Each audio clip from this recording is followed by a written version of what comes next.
This is your daily video and audio Bible, with transcripts to keep you focused. New Testament and Proverbs, read by Ruth, and Old Testament and Psalms, read by Matt. Judges 2:10 to 3:31. And all that generation also were gathered to their fathers. And there arose another generation after them who did not know the Lord or the work that he had done for Israel. And the people of Israel did what was evil in the sight of the Lord and served the Baals. And they abandoned the Lord, the God of their fathers, who had brought them out of the land of Egypt.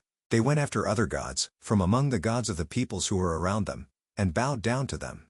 And they provoked the Lord to anger. They abandoned the Lord and served the Baals and the Ashtaroth. So the anger of the Lord was kindled against Israel, and he gave them over to plunderers, who plundered them. And he sold them into the hand of their surrounding enemies, so that they could no longer withstand their enemies. Whenever they marched out, the hand of the Lord was against them for harm, as the Lord had warned, and as the Lord had sworn to them, and they were in terrible distress.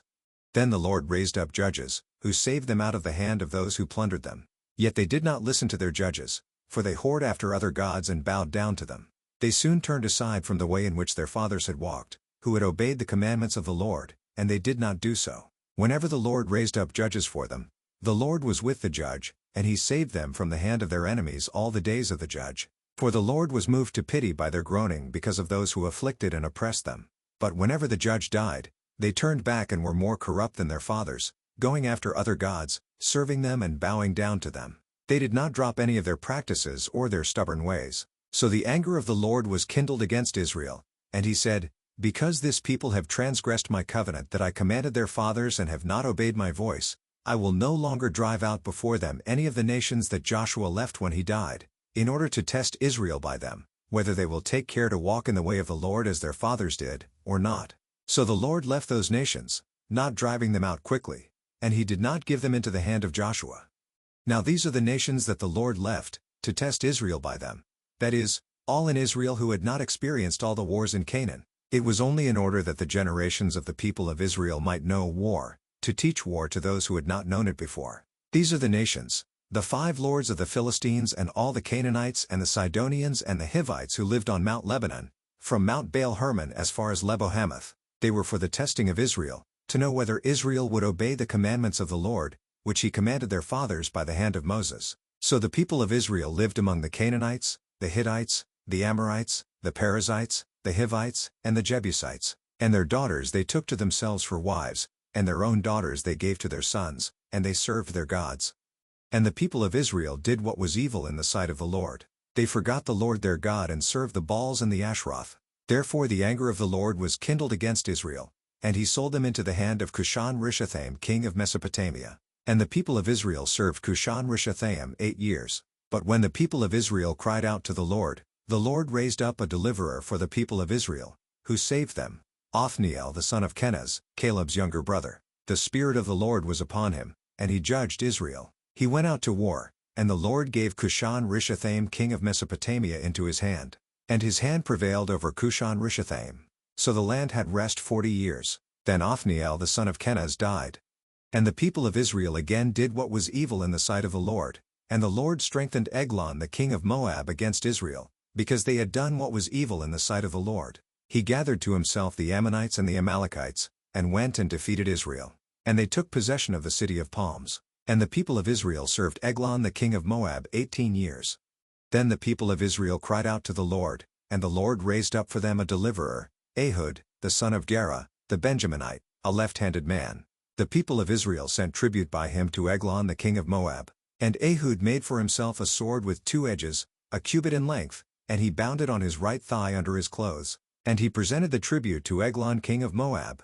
Now Eglon was a very fat man. And when Ehud had finished presenting the tribute, he sent away the people who carried the tribute. But he himself turned back at the idols near Gilgal and said, I have a secret message for you, O king. And he commanded, Silence. And all his attendants went out from his presence. And Ehud came to him as he was sitting alone in his cool roof chamber. And Ehud said, I have a message from God for you. And he arose from his seat. And Ehud reached with his left hand, took the sword from his right thigh, and thrust it into his belly. And the hilt also went in after the blade, and the fat closed over the blade, for he did not pull the sword out of his belly, and the dung came out. Then Ehud went out into the porch and closed the doors of the roof chamber behind him and locked them. When he had gone, the servants came, and when they saw that the doors of the roof chamber were locked, they thought, "Surely he is relieving himself in the closet of the cool chamber." And they waited till they were embarrassed. But when he still did not open the doors of the roof chamber, they took the key and opened them. And there lay their lord dead on the floor. Ehud escaped while they delayed, and he passed beyond the idols and escaped to Seirah. When he arrived, he sounded the trumpet in the hill country of Ephraim. Then the people of Israel went down with him from the hill country, and he was their leader. And he said to them, "Follow after me, for the Lord has given your enemies the Moabites into your hand." So they went down after him and seized the fords of the Jordan against the Moabites and did not allow anyone to pass over. And they killed at that time about 10,000 of the Moabites, all strong, able-bodied men. Not a man escaped. So Moab was subdued that day under the hand of Israel, and the land had rest for 80 years. After him was Shamgar the son of Anath, who killed 600 of the Philistines with an ox goad, and he also saved Israel. Luke 22:14-34. And when the hour came, he reclined at table, and the apostles with him. And he said to them, "I have earnestly desired to eat this Passover with you before I suffer, for I tell you I will not eat it until it is fulfilled in the kingdom of God."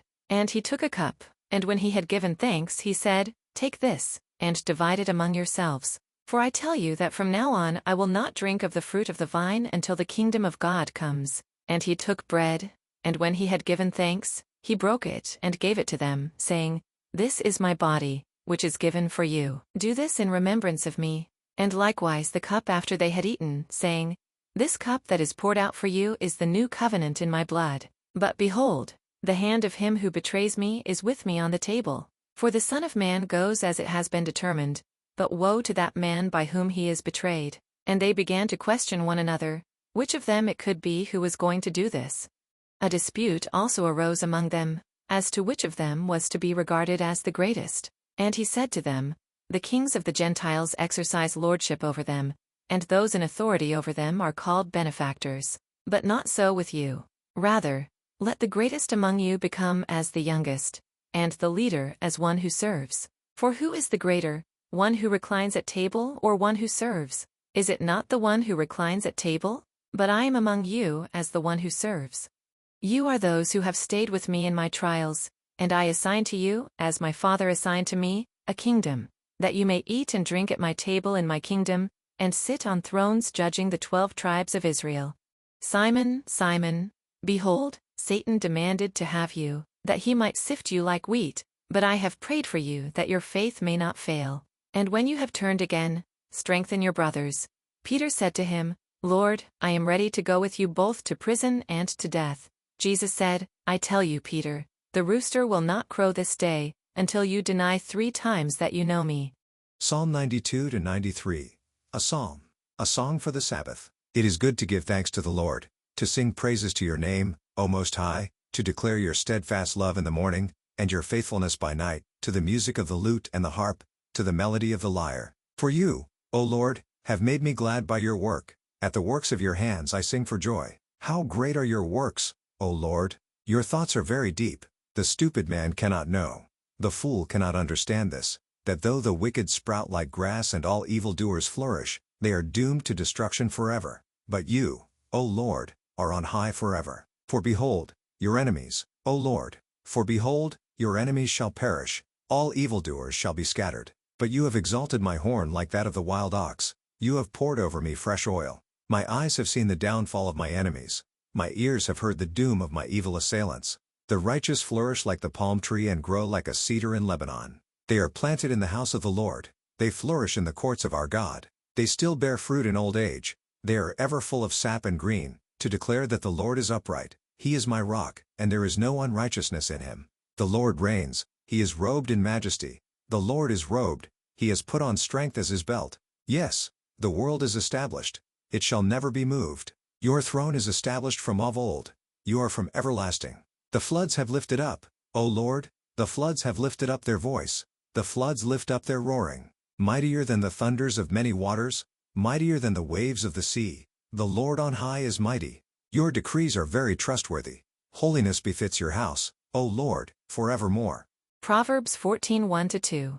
The wisest of women builds her house, but folly with her own hands tears it down. Whoever walks in uprightness fears the Lord, but he who is devious in his ways despises him. Thank you for joining with us. To be part of the community and have your prayers answered, please check the link in the description below.